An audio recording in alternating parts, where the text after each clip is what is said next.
네, 여러분 안녕하십니까? 오늘 5월 14일입니다.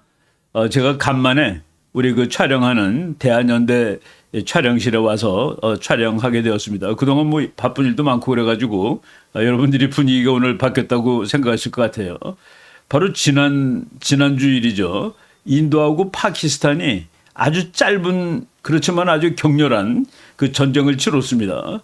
사람 죽은 숫자로 치면 전쟁이라고까지 말하기에는 아직 뭐 규모가 크지 않았지만은 그 파장이라든가 전략적 의미가 대단히 큰 그 사건이라고 생각해서 제가 오늘 인도 파키스탄 전쟁이라는 제목을 붙였습니다. 그리고 거기에 그 여러 가지 논점들이 많은데 그 왈가왈부가 많습니다. 맞는 얘기도 있고 틀리는 얘기도 있고 심지어는 허황된 얘기들도 있습니다. 그래서 제가 그것을 그 전략 전술적 논점들을 한번 정리해 드려야 되겠다는 생각이 들었습니다. 그래서 오늘 강의 제목을 인도 파키스탄 전쟁 그리고 그 전략 및 전술적 논점들이라고 이렇게 말씀을 드리겠습니다. 뭐 인도 파키스탄 전쟁은 지금 78년째 싸우고 있는 전쟁입니다. 뭐 매일 싸운 것은 아니지만은 간헐적으로 싸우다가 쉬다가 싸우다가 쉬다가 하면서 언제까지 싸울 거냐? 앞으로 한참 더 싸울 거다라고 저는 뭐 확신하고 있습니다. 왜 그러냐 하면은 이 전쟁은 인도와 파키스탄 전쟁은 전쟁의 가장 중요한 원인 두 가지가 합쳐져 있는 그런 전쟁입니다. 가장 중요한 원인은 영토입니다. 그리고 그 다음에 중요한 원인은 종족이라든가 종교입니다. 그런데 인도와 파키스탄 전쟁은 영토와 종교 이 두 가지가 그냥 뭐 짬뽕돼 있는 것이죠. 섞여 있는 거기 때문에 웬만해서는 해결이 안 되는 그런 전쟁입니다. 그래갖고 역사를 보면은 뭐 전쟁이 수없이도 많았는데 캐시미르라는 여러분 지도에 캐시미르라는 그 영토가 있는데 저 땅 넓이가 대단히 넓습니다. 22만 2,236이라니까 남북한만큼 넓은 땅이에요. 남북한만큼 넓은 땅이 영토 분쟁 중에 있습니다. 인도는 세계에서 인구가 제일 많은 나라죠. 14억 3,800만입니다. 그리고 인도의 GDP는 2024년 기준으로 세계 5위에 올랐습니다. 가난한 나라지만은 인구가 14억이다 보니까 GDP 규모 세계 5위입니다. 파키스탄도 결코 작은 나라가 아닙니다. 인구가 2억이 넘습니다. 인구가 2억 2,500만이 넘고 그리고 땅 넓이도 뭐 대한민국의 4배, 남북한의 4배쯤 되는 나라죠. GDP는 근데 형편없습니다. 세계 44등. 하여간 이 인도하고 파키스탄 이 큰 나라가 전쟁을 일으키고 있고 그리고 핵무기까지 가지고 있는 나라다. 제가 그 국제 분쟁을 공부하는 사람들이 뭐 필수적으로 보유하고 있는 자료 중에 하나입니다. Handbook of International Rivalries. 국제 라이벌 관계만 알면 됩니다. 무슨 얘기냐면은 우리나라가 멕시코랑 전쟁할 가능성은 없습니다. 우리나라가 태국하고 전쟁할 가능성도 없어요. 왜냐하면은 우리나라와 태국 혹은 멕시코는 라이벌이 아니니까. 그래서 라이벌끼리만 분석을 하면은 세계 어느 나라가 전쟁할 가능성이 높다는 걸 다 알 수 있는 그에 관한 자료집입니다. 아주 유명한 그 적대 관계에 관련된 자료집인데 그 표지에 보면은 딱 나오죠. 파키스탄하고 인도가 나옵니다. 그래서 파키스탄과 인도는 그렇게 라이벌 중에서도 정말 세계적인 라이벌이다. 그리고 미국, 중국, 미국, 소련은 라이벌 관계가 때로는 변합니다. 그런데 파키스탄, 인도는 아마도 변하지 않지 않겠느냐는 그런 생각이 들 정도입니다. 네, 1947년에 영국으로부터 독립할 때 커다란 그 무굴이었죠. 무굴 제국이 종교가 달라가지고 그래서 분리 독립되면서 그래서 거기서 이제 영토 문제도 생기고 인종 문제 생기고 종교 문제 생겨가지고 여기까지 오고 있는 겁니다. 그리고 더군다나 캐시미르에서 영토 분쟁이 있고 그리고 또 파키스탄은 그 이슬람 테러리즘의 지원을 받아가지고 인도를 그렇게 테러를 많이 합니다. 그래서 테러리즘도 이제 그 두 나라 사이에 싸움의 그 중요한 원인이 됩니다. 1971년에 옛날에는 그 동파키스탄이라고 인도의 동쪽에 파키스탄이 하나 더 있었는데 그 동파키스탄이 벵글라데시라는 나라로 이제 독립을 했죠.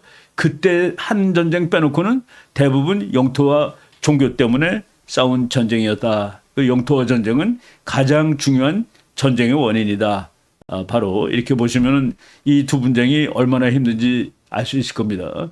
여기서 뭐 큰 전쟁이 이제 쭉 있었는데 뭐 전쟁에 해당되는 것을 제가 그 빨간색으로 글을 써왔고 그리고 전쟁까지는 않는가는 뭐 분규, 분쟁, 컨플릭트라고 이렇게 썼는데 뭐 여러분들이 보면 쭉 뭐 지난 70년 동안에 한 대여섯 개 이상의 이 분쟁과 전쟁이 있었습니다. 그리고 그거보다 훨씬 더 작은 거 그냥 총 쏘고 죽이고 뭐 이런 거 영어로 스커미시라고 그러죠. 인시던트 또는 스탠드오프 서로 이제 총 겨누고 노려보고 으르렁거리고 서 있는 거 이런 것들은 뭐 항상 있는 일입니다. 그래서 오늘까지 78년 동안 지속되는 분쟁이고 그리고 지난 5월 7일부터 5월 10일까지 딱 4일 싸웠습니다. 이것은 그 긴 분쟁 중에 하나로 나타난 것이다 라고 보시면 되겠습니다. 저희가 그 캐시미르인데 캐시미르를 가지고 서로 이제 싸우는데 캐시미르 인구의 대부분은 무슬림이라고 그럽니다. 여기서 초록색은 지금 현재 파키스탄이 관할하는 곳이고 파란색은 인도 관할 그리고 거기에 중국도 그 빨간색이 중국이 주장하는 또 영토입니다. 그러니까 인도하고 파키스탄 문제가 해결되더라도 중국이 또 분쟁 당사자가 되기 때문에 정말 얽히고 설킨 해결될 가능성이 거의 없어 보이는 이런 그 분쟁 지역이다라고 보시면 되겠습니다. 하여간 뭐 이 분쟁의 역사를 우리가 쭉 보는데 이번 분쟁이 뭐 어떤 사람은 전쟁이라고 하기엔 너무 적기 때문에 단 4일 싸웠으니까 그런데 이것이 전략적 즉 국제정치학적 그리고 전술적 군사적으로 엄청나게 중요한 의미를 사건이 되고 있습니다. 5월 7일 날 인도하고 파키스탄이 공중전을 벌였는데 지금 알기로 양국 비행기 125대가 동원돼서 싸웠다고 합니다. 그래서 그 전쟁을 공부하는 사람들이 2차 대전 이후에 벌어진 공중전으로서는 그 규모가 최대가 아닌가라는 얘기를 했고 거기서 놀라운 사건들이 좀 몇 개 터졌습니다. 그래서 그 놀라운 사건들 때문에 지금 온 세계 뭐 군사 전문가들은 물론이거니와 뭐 하여간 뭐 주식 투자하는 사람들 이런 사람들이 전부 지금 여러 가지 다양한 설에 의해서 우왕좌왕 휘두르고 있는 그런 상황입니다. 물론 여기 낭설도 있고 뭐 진실도 있습니다. 요 며칠 동안 싸웠는데 중국제 전투기 J-10이라는 비행기가 프랑스 전투기 라파를 이겼다. 뭐 파키스탄 주장에 의하면 3대를 격추시켰다. 이건 뭐 보통 사건이 아니죠. 그래서 다윗이 골리앗을 이겼다. 뭐 이런 얘기도 막 나올 정도입니다. 그런데 인도 측은 격추당하지 않았다라고 얘기하고 또 뭐 기껏해야 한 대다라고 얘기합니다. 그리고 프랑스는 한 대가 격추된 건 맞는 것 같아. 근데 그거는 우리 비행기가 그 불량해서가 아니라 인도 공군이 너무 잘못해서 그런 거야. 뭐 이런 식으로 얘기합니다. 그러다 보니까 파키스탄이 이긴 것처럼 사람들이 알고 있는데 인도가 전쟁을 한 목적을 저는 달성을 아마 했다라고 봅니다. 폭격 작전을 하고 인도 공군기들이 폭격을 다 잘했어요.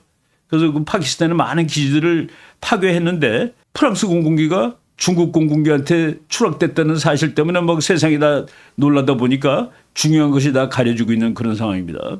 대만 사람들이 지금 경악하고 있대요.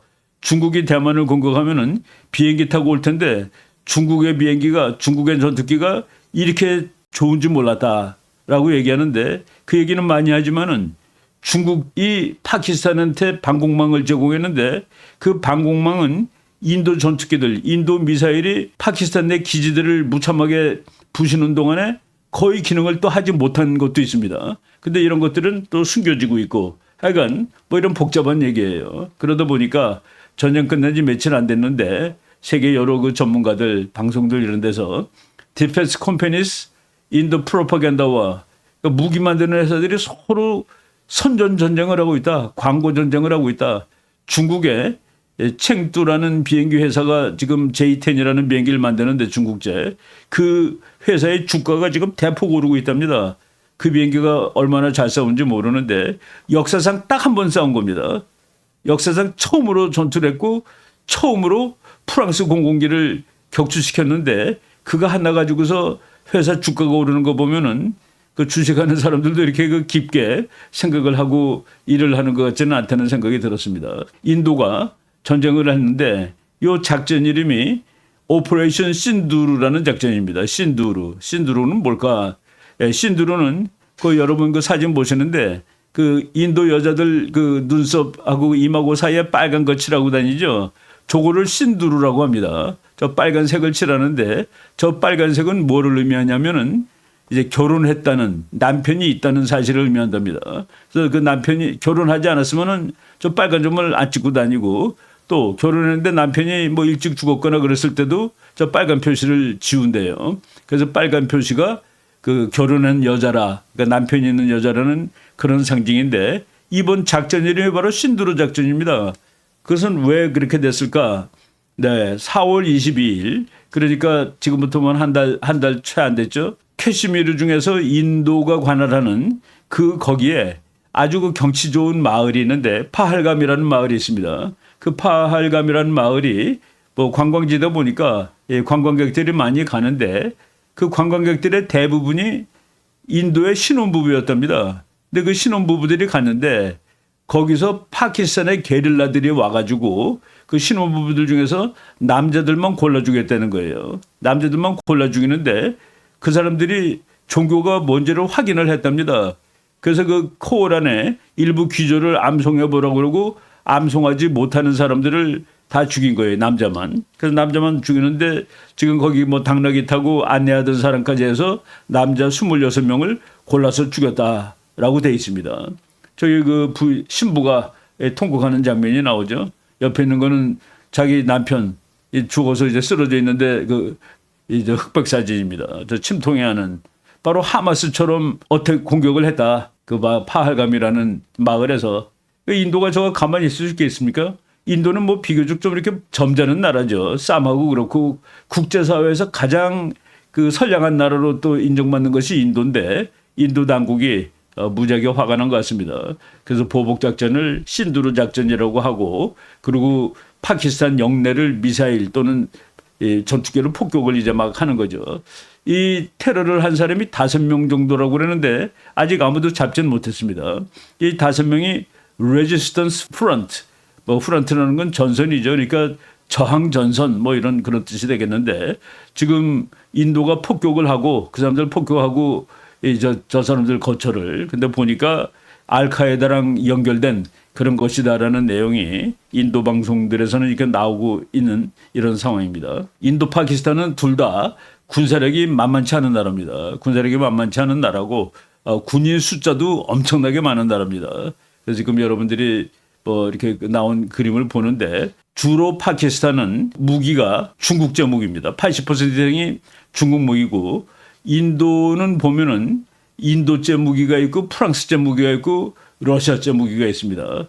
인도가 미국하고 친해진 것이 그렇게 오래지 않기 때문에 인도는 미국 무기는 거의 갖지 않고 있는데 이번 그 공중전에서 뭐가 중요하냐면은 중국의 전투기들 그리고 중국이 만든 방공 시스템, 미사일 이런 것들이 과연 그 서방 측 무기랑 싸웠을 때 어느 정도 위력을 발휘하느냐 이것이 테스트된 그런 사례라고 이렇게 널리 알려져 있습니다. 인도군이 500만이 넘어요. 그러니까 대단한 나라죠. 인구도 물론 많지만은 파키스탄도 170만이 넘는 군대를 가지고 있고 전투기도 2229대, 1399대. 그러니까 뭐 군사 대국입니다. 탱크가 3151대, 1839대 등등 해가지고 어디 갖다 놔도 꿀리지 않는 그런 강대국들끼리 전쟁을 벌였다.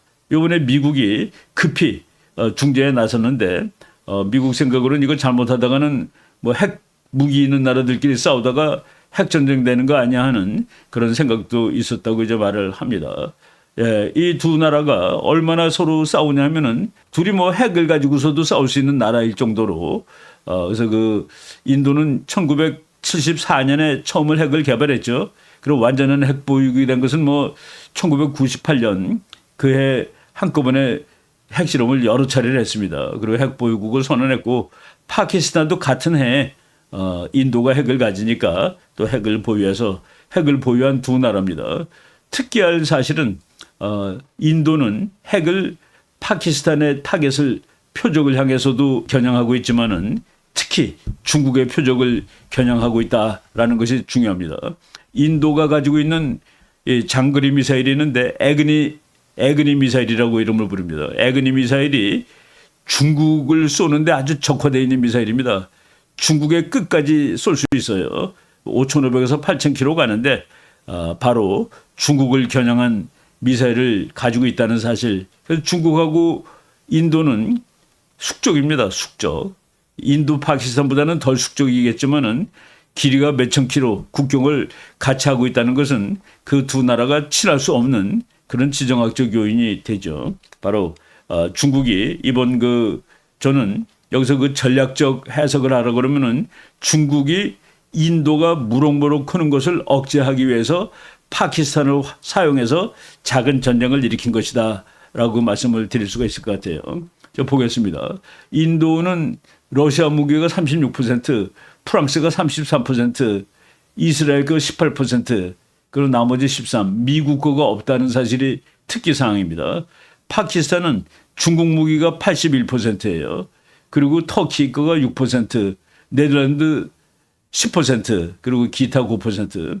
그러니까 파키스탄은 중국제 무기, 그리고 인도는 프랑스, 러시아, 유럽 무기. 여기서 미국이 빠져 있다는 사실, 이것이 그 재미있는 사항이고 앞으로 이제 세계가 어떻게 전개될 거냐고 얘기할 때 인도는 확실하게 미국 편으로 붙을 것이다라고 예측할 수 있게 하는 부분입니다. 여러분 그 지도 보시면은 인도와 중국은 정말 대국입니다. 그래서 제가 인도 파키스탄 분교의 국제 전략적 합의에 말씀드리는데 함의, 그러니까 저 두 나라가 싸우는 게 무슨 의미일까? 저는 이번 사건은 인도의 부상을 두려워하는, 그리고 미국과 급격히 친해지고 있는 인도를 중국이 제압하기 위해서 파키스탄이라는 동지를 활용해 가지고 분쟁을 일으킨 것이다 라고 이렇게 저는 봅니다. 여기서 미국이란 나라는 이 상황을 어떻게 볼까? 빌 엠모트라는 아주 유명한 그 분석가가 있습니다. 이 사람이 아주 재밌는 책인데 아시아의 강대국이 세 개가 있는데 그 강대국이 일본하고 중국하고 인도다. 그런데 이 세 나라들은 서로 라이벌이기 때문에 결코 1 더하기 1 더하기 1 해서 3이 될 가능성은 없다라고 얘기한 사람입니다. 인도하고 중국이 라이벌이고 그리고 중국하고 일본이 라이벌이기 때문에 그래서 1 더하기 1 더하기 1이 3이 안 된다. 그래서 미국의 대아시아 정책은 인도, 중국, 일본 중 반드시 한 나라를 미국 편으로 엮어두어야 한다라고 얘기했는데 지금 상황은 일본이 미국 편이 확실하고 인도마저도 미국 편이 될 수 있기 때문에 왜 중국하고 라이벌이니까 그래서 미국이 아주 그 아시아 정책을 하기 용이한 이런 상황으로 지금 상황이 전개되는데 이 판국에 인도가 미국 편으로 확 기울을 수밖에 없는 사건이 터졌다. 즉 중국의 무기를 가지고 싸운 파키스탄한테 인도가 그렇게 압도적으로 잘 싸우지 못했다는 겁니다. 그래서 앞으로 인도는 대폭적으로 무기 증강을 하고 대폭적으로 외교 활동을 넓혀야 될 텐데 그것이 누구냐? 일본이나 미국이겠죠. 일본의 잠수함을 사올 수도 있을 거고 미국의 스텔스 파이터를 사올 수도 있고 뭐 이런 식으로 이 상황이 전개되리라고 봅니다. 그래서 인도는 원래는 자기는 뭐 미국 편도 아니고 소련 편도 아니다. 그러다가 중국하고 댐빵 싸움을 한 다음에 러시아 편으로 갔습니다. 미국 편은 좀 싫고. 그래서 냉전의 후반기에는 인도가 이 소련 무기를 많이 얻었었습니다. 그러다가 소련이 망한 다음에 서서히 미국 편으로 기울기 시작해서 지금은 누가 뭐래도 미국하고 아주 가까운 나라로 이제 포지션을 정하고 있죠. 거기에 맞춰서 미국의 아시아 전략은 항상 태평양이란 말만 썼는데 퍼시픽 전략이라고 썼는데 거기에다가 인도라는 말을 갖다 집어넣습니다. 인도라는 말을 갖다 집어넣은 것은 미국의 아이디어라기보다도 일본의 수상, 암살당했죠. 아베가 지금 중국하고 싸울 때 인도까지도 우리 영역에 포함을 시켜야 된다라고 미국한테 얘기해서 인도 퍼시픽. 그래서 미국의 태평양 함대 이름이 인도 태평양 함대로 이제 이름이 바뀌고 전략 이름도 인도 퍼시픽으로 이제 바뀐 것이죠. 근데 그것이 정말 바꾸기를 잘했다 하는 것이 이번에 일어난 사건이라고 보시면 되겠습니다. 그리고 인도는 인도 나름대로 중국의 1대1로 전략이라든가 중국의 그 패권 전략이 인도를 완전히 포위하는 전략처럼 되어 있습니다. 인도 나름대로 인도는 저쪽 오만이라든가 이란이라든가 몽고라든가 인도, 일본 그리고 베트남 그리고 말레이시아 뭐 이런 나라들하고 관계를 형성함으로써 거꾸로 중국을 거꾸로 또 이렇게 둘러싸는, 그러니까 중국이 포유 전략을 역으로 포유하는 이런 전략을 쓰고 있는데, 이번 파키스탄 전쟁도 그런 맥락에서 분석이 되겠다라고 보시면 됩니다. 네. 2010년 얘기인데, 제가 그 이코노미스트를 요새는 안 봅니다만은 한 10여 년 동안 저 잡지를 꾸준히 봤습니다. 2010년 8월 달에 콘테스트 오브 더 센츄리, 21세기의 대결은 중국과 인도의 대결이다라고 나온 거예요. 깜짝 놀랐습니다. 우리는 미국과 중국이 싸우는 거 아니겠느냐. 저걸 보면은 미국은 뭐 심판 비슷하게 이제 위에 있고, 그리고 실제로 인도와 중국이 싸움을 할 거다. 그 아주 재미있는 분석이라고 생각을 했습니다. 저거 나오고서 2달도 채 안 됐어요. 10월 2일자 또 특집에서는 How India's growth will outpace China's. 어떻게 인도의 발전이 중국의 발전을 압도할 것인가. 그러니까 인도를 호랑이로 표시하죠. 예, 저기 아주 정말 우리가 영감을 주는 그런 분석이 있는데, 중국이 지금 예측이 맞았습니다. 중국은 독재 국가인데 더 이상 발전을 하려면 민주주의로 체제 전환을 해야 된다. 근데 그 체제 전환이 쉽지 않기 때문에 중국이 어느 이상 발전하게 되면 아주 어려운 위치에 도달할 것이다. 지금입니다, 그게. 그런데 인도가 아주 이상한 나라입니다. 정치적으로. 저렇게 큰 나라인데 민주주의예요. 가난하고 저렇게 큰 나라가 어떻게 민주주의를 하니? 이것이 서양 학자들의 정말 의문입니다. 그래서 미국 사람들은 인도를 더 라지스트 데모크라시라고 그럽니다. 이 세계에서 제일 큰 민주국가다. 인구가 14억인데 민주주의를 하다니. 그리고 정말 가난한데도 민주주의를 하다니. 저기에는 인도가 어느 날 한번 그 경제 발전에 발동을 걸면은 그 고도 성장으로 발전을 하게 될 텐데, 애초에 민주화이기 때문에 나중에 독재 국가가 잘 살게 되면은 민주화의 고통을 겪는데, 그래서 난리가 나는데, 정당이 쫓겨나는데, 지금 중국이 쫓겨날 가능성이 있는 것이죠. 인도는 그렇지 않다는 얘기입니다. 그래서 인도가 이길 거라는 얘기를 썼는데, 그것이 지금 한 15년 지난 지금을 보니까 정말 그럴듯한 분석이다라는 생각이 드는 겁니다. 예, 최근에 인도가 중국의 경제 성장을 지금 비율상으로 넘어요. 그 빨간색이 맨 앞에 있는, 맨 왼쪽에 있는 그 꼭지점이 2022년 고른 무렵입니다. 그런데 인도의 성장률이 중국 성장률을 훨씬 앞선다. 그리고 인도에는 인구도 많고 일할 사람도 많고 노동력도 싸고, 중국이 15년, 20년 전에 하던 똑같은 현상을 지금 인도가 차지하고 있다는 그 얘기입니다. 더군다나 인도는 서방 자유진영 국가들한테 그 일원으로 인정받고 있습니다. 지금 자유진영의 동맹 중에서 아주 큰 동맹 중 하나가 쿼드인데, 쿼드는 넷이라는 뜻이죠. 넷.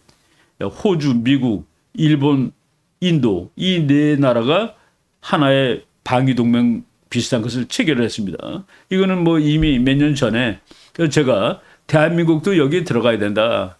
그래서 그 쿼드 대신에 5, 펜타라든가 이런 말로 해가지고 당당히 자유진영의 일국으로 들어가야 된다라고 주장했던 그런 상황입니다. 그다음에 제가 지금 전략적인 측면을 얘기했습니다. 그런데 지금 전략적 측면에 대해서는 분석들 안 해요. 학자들이거나 신문에서.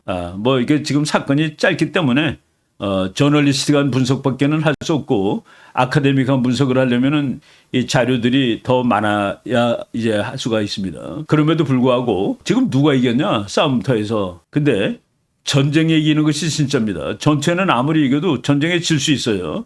그게 언제 그랬냐면은 월남전에 수많은 배틀이 있었습니다. 미국군하고 베트콩이, 또는 미국군하고 월남군이 싸웠는데, 월맹군이. 미국군은 배틀에서는 한 번도 진 적이 없다라고 지금도 얘기하고 있습니다. 그런데 어쨌든 전쟁에서는 졌어요. 베트남의 조카를 못 막았으니까. 그래서 이번에 이 배틀은 누가 이겼을까?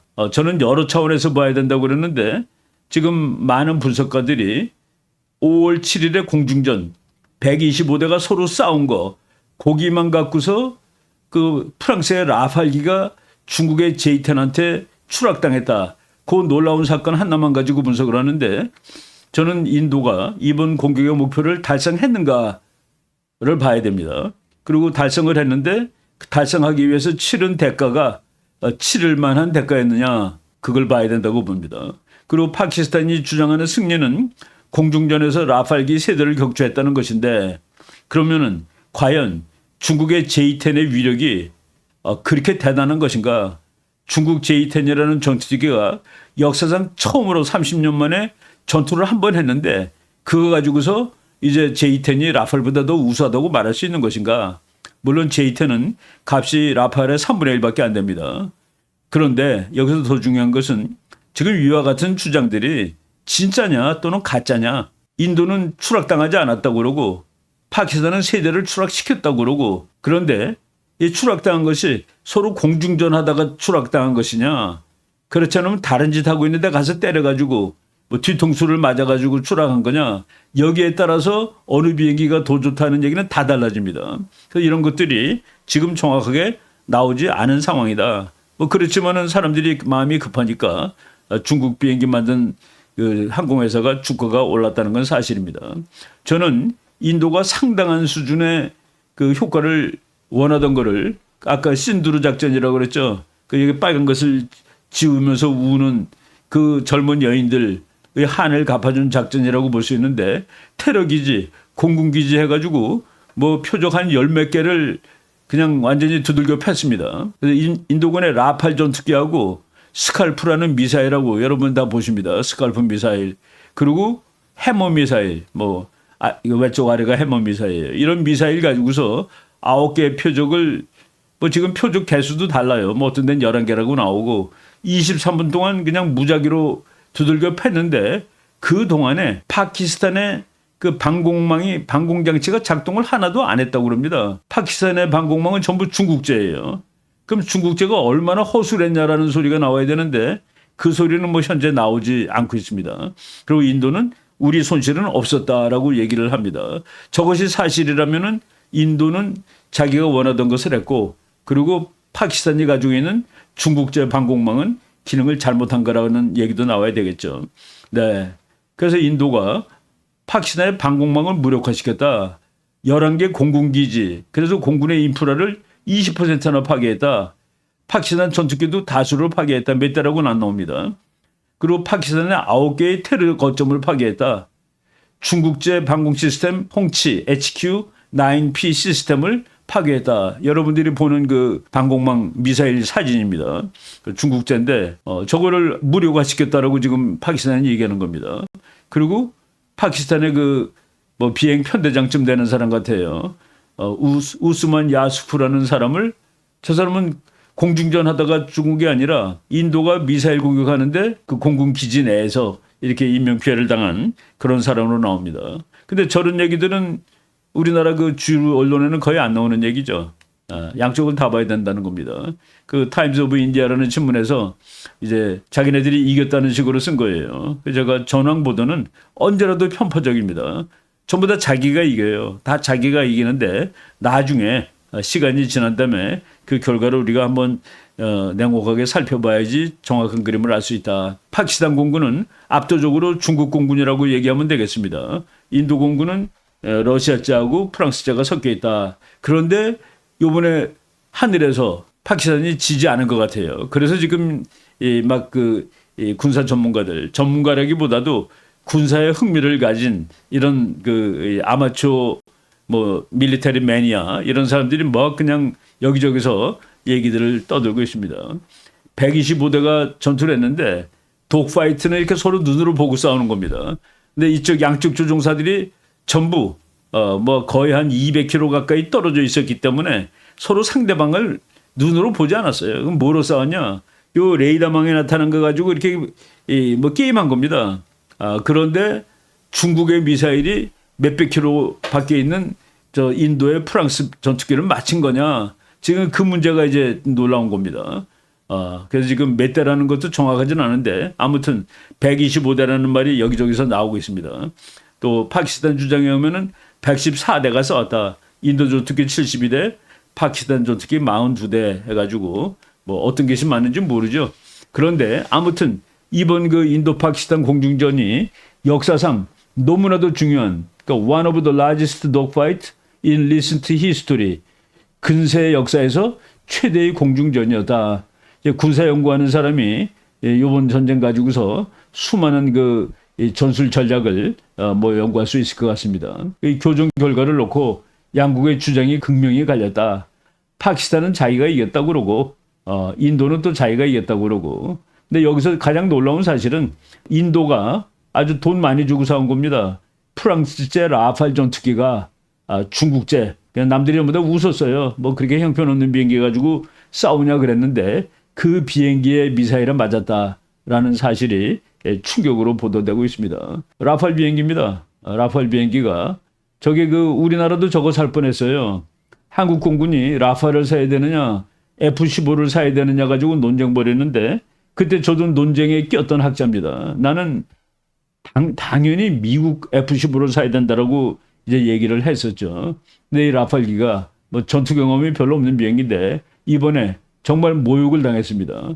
프랑스는 인도를 또 오히려 공격을 했습니다. 야, 이 비행기가 나쁜 게 아니야. 너네들이 잘못해서 그런 것이지. 여기서 무슨 논리가 나옵니까?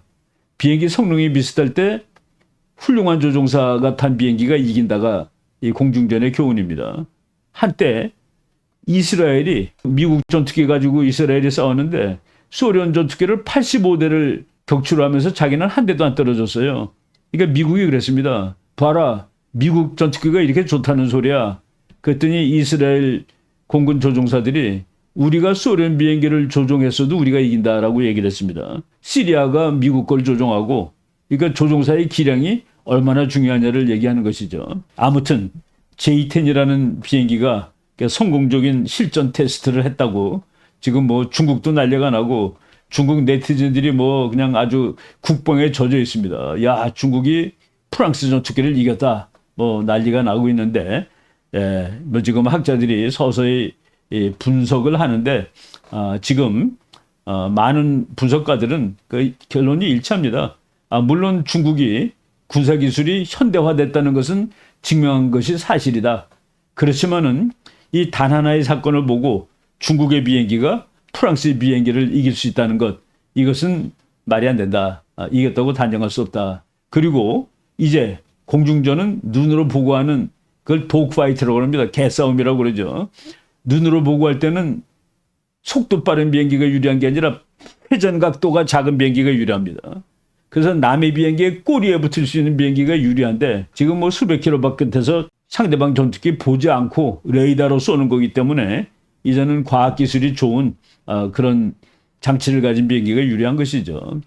중국이 등소평 때부터 개발을 했는데 지금 이제 몇십 년 만에 한 30년 만에 처음으로 중국제 비행기가 이제 실전에 참전을 했고 그리고 놀랍게도 항공 역사에서 알아주는 프랑스를 격파했다는 사실이 뭐 중국이나 전 세계를 지금 흥분하게 만드는 그런 사건이라고 보시면 되겠습니다.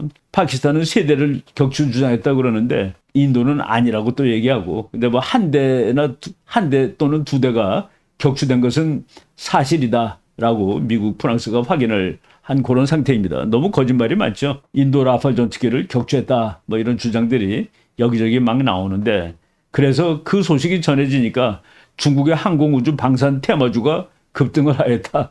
그러니까 뭐 시민들은 또 다른 데 관심이 많죠. 그래서 우리나라 신문에 이렇게 나와요. 다윗이 골리앗을 이겼다. 한국 전투기를 도입 검토하던 이집트가 우리나라도 최근에 비행기 만들었죠. KF-21. 그거를 중국 거로 바꾸는 거 아니냐. 그리고 라팔을 격추한 중국산 전투기가 서방산보다 낫다. 그렇지만 판단은 이르다. 뭐 이런 식으로 뭐 그냥 왈가왈부 논쟁이 벌어지고 있습니다. 사실은 중국 비행기가 중국의 비행기뿐만 아니라 모든 무기가 깡통 취급받았습니다. 두 대의 썩. 이게 썩이라는 건 뭐 저거 완전히 썩은 거야. 형편없는 거야. 뭐 그런 뜻인데 안 팔렸어요. 그런데 앞으로 이제 잘 팔릴 가능성이 생겼다라고 얘기하는데 저는 그것도 너무 성급한 분석이라는 생각이 듭니다. 보세요. 이 세계에서 무기 제일 많이 파는 나라는 미국입니다. 세계 무기 판매량의 41.7. 프랑스가 많이 팔아요. 10.9. 러시아가 10.5. 중국이 5.8%였는데 이번 사건을 계기로 올라갈까? 지금 우리나라도 세계 방산 시장에 이제 뛰어든 상황인데 이번에 중국이 파키스탄 전쟁에서 뭐 실력을 발휘한 건지 모르겠습니다만은 하여간 좋은 결과를 얻어서 어떻게 될지 두고 봐야 될 것 같습니다. 하여간 중국이 이머전스, 중국이 이제 올라섰다는 것은 틀림없어요. 그리고 J-10 전투기는 우리가 과소평가할 전투기는 아니다.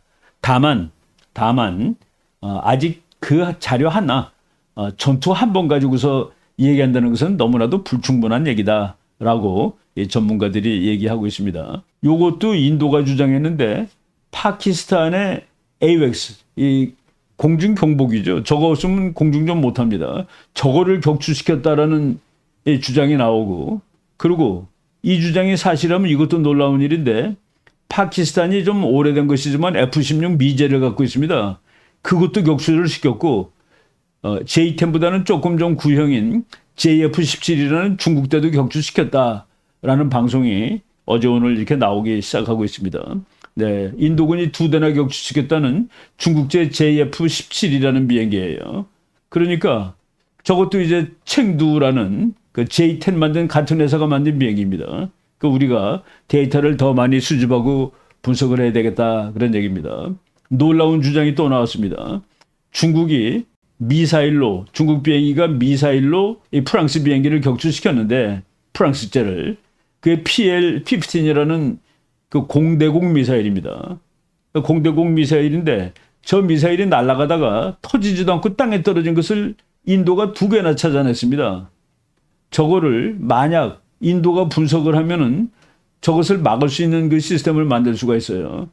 또 만약 미국이, 인도가 저걸 미국한테 보여주면은 미국이 중국 비행기 미사일을 막을 수 있는 장치를 곧 만들죠. 악몽입니다. 악몽. 저것도 우리가 잘 고려해 봐야 될, 그러니까 중국 비행기가 성공한 거냐, 그렇다면 날아간 미사일이 가서 맞춰서 터진 것이 아니라 저렇게 터지지 않은 채로 땅바닥에 2개나 떨어졌다는 게 말이 되느냐, 이게 성공이냐, 이게 J-10의 위력이냐, 다시 봐야 된다는 그런 얘기죠. 뭐 그런 자료들 제가 뭐 쭉 이렇게 많이 지금 막 나오고 있습니다. 그러니까 이 미사일은 기술적 결함이 있고 아직 완전히 성숙한 무기가 아님을 시사한 것이다. 그래서 아직 중국이 라파를 이겼다라고 얘기하기에는 좀 곤란하다 그런 얘기죠. 뭐니 해도 세계 최고의 비행기는 저 왼쪽에 있는 F-22 랩터라는 미국 비행기입니다. 저거는 말이죠, 자기보다 바로 밑에 급, 저게 제일 좋은데 저거보다 바로 밑에 급 144대하고 모의 전투를 해서 다 이겼습니다. 144대 0으로 이겼는데 저거는 미국이 누구한테도 팔질 않았죠. 근데 저것도 이제 벌써 한 몇십 년 됐기 때문에 F-47이라는 오른쪽에 있는 비행기입니다. 저거를 이제 개발을 완료해가지고 뭐 지금 47은 트럼프 대통령이 47이라는 것을 기념하기 위해서 이름을 그렇게 붙여줬다고 그러더라고요. 제가 지금 뭐 약간 그 어느 무기가 좋고 어느 비행기가 좋느냐는 얘기가 나온 바람에 뭐 한두 가지 그 무기를 판단하는 기준을 말씀드리겠습니다. 저기 위에 있는 비행기가 F-15 이글이라는 비행기인데 그거하고 라파라고 둘 중에 한국 공군이 뭐를 사야 되느냐라고 이제 논쟁을 벌였을 때 그때 저는 F-15를 당연히 사와야 된다고 그랬습니다. 그 이유는 F-15는 싸워본 비행기다. 라파는 검증이 한 번도 되지 않았다, 전투에서. 싸워본 비행기를 사와야 되지. 쟤는 F-15는 단 한 번도 진 적이 없습니다. 저건 전승이에요, 지금까지. 100번을 이상 싸웠는데 단 한 번도 지지 않았습니다. 그리고 앞으로 전쟁이 나거나 그럴 때 우리는 동맹국인 미국과 함께 전쟁을 할 텐데 그때 미국 비행기를 타고 싸우는 게 좋습니까? 프랑스 비행기를 타고 싸우는 게 좋습니까? 부속품 조달한다든가 뭐 연합연습을 같이 한다든가 이런 등등을 따졌을 때 우리가 F-15를 사오는 게 더 좋다라고 얘기했죠. 그 재원들이 비슷합니다. 속도도 비슷하고 뭐 다 비슷비슷해요. 그럴 때에는 조종사가 더 좋은 비행기가 승리합니다. 우리가 그때 그 논쟁에서 우리가 이제 F-15를 사야 된다고 그러고 대한민국 공군은 갖고 있는 비행기입니다. F-15. 그리고 놀라운 거는 여러분 프로펠러 비행기가 제트기를 격추시키는 그런 얘기 들어봤습니까?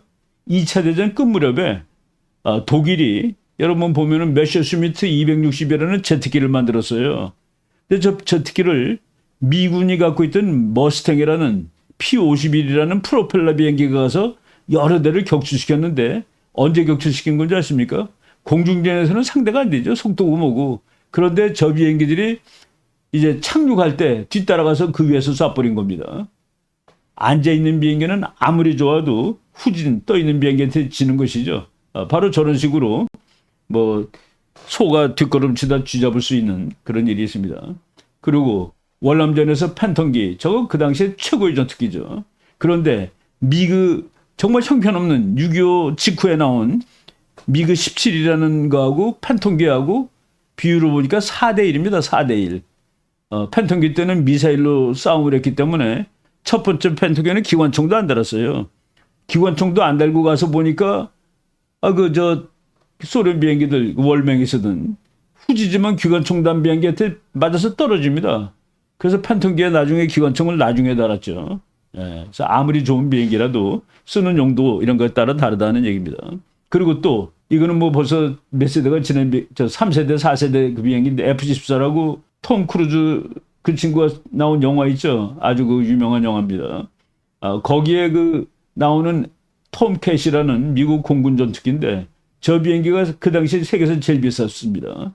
그리고 그 오른쪽에 있는 비행기는 우리가 갖고 있는 자유의 투사 F5라는 비행기입니다. 저거 미국 건데 가격이 쟤는 400만 달러입니다.